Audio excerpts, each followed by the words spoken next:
आंगनवाड़ी कार्यकर्ताओं ने लंबित मांगों को लेकर एक बार फिर आंदोलन शुरू किया। हरिद्वार में आंगनवाड़ी कार्यकर्ताओं ने विकास भवन के पास प्रदेश स्तरीय धरना शुरू कर सरकार को चेतावनी दी कि जब तक उनकी समस्याओं पर ठोस और लिखित आश्वासन नहीं दिया जाता वो आंदोलन जारी रखेंगे। इस आंदोलन को पूर्व मुख्यमंत्री हरीश रावत का भी समर्थन मिला।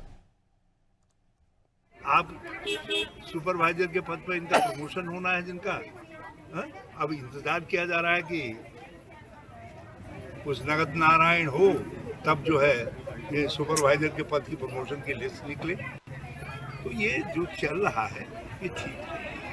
आंगनबाड़ी, भोजन माताएं, आशाएं, यहाँ तक कि हमारे स्वयं सहायता समूह इत्यादि ये हमारे ग्रामीण व्यवस्था की रीढ़ है और इस रीढ़ को कमजोर करना किसी के लिए भी उचित नहीं है।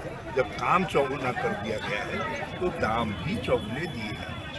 आंगनबाड़ी जो महिलाएं हैं जिनका एक अहम रोल हमारे उसमें रहता है, वो आज अपनी सैलरी को लेकर, अपने पेमेंट को लेकर यहाँ पर बैठी हुई है।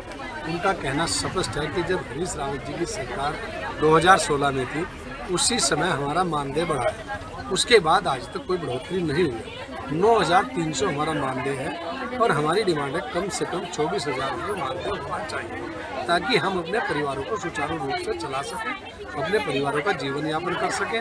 हम सुबह से घर से निकलते हैं, जितना पेमेंट हमें मिल रहा है तो किराए में हमारा खर्च हो जाता है। हम अपने बच्चों की फीस में, अपने घर के रोटी में, सब्जी में कोई कंट्रीब्यूशन नहीं कर पाते। इसलिए हमारी डिमांड है कि कम से कम 24,000 रुपये हमारा ये होना चाहिए और जब तक उनकी मांगें पूरी नहीं होंगी, जो भी आंदोलन उनका होगा, कांग्रेस उसमें कंधे से कंधा मिलाकर खड़ी होगी।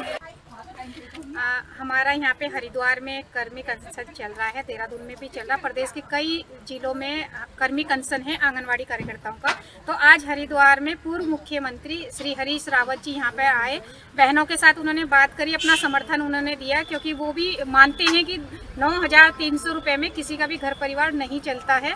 और उन्होंने कहा है कि वाकई सरकार को बात करनी चाहिए जो धरने पे बैठे हैं, और यही उन्होंने अपील की है कि मानदेय वृद्धि होनी चाहिए क्योंकि हर 5 साल में सरकार जब चुनाव लड़ती है तो उस टाइम पे चाहे वो कांग्रेस की सरकार हो चाहे भाजपा की सरकार हो, अपनी आंगनवाड़ी कार्यकर्ताओं को, आशा कार्यकर्ताओं को, भोजन माताओं को, मतलब जो भी अन्य महिलाएं हैं जो छोटे छोटे उसमें काम करती हैं, तो सभी का मानदेय वृद्धि होनी चाहिए।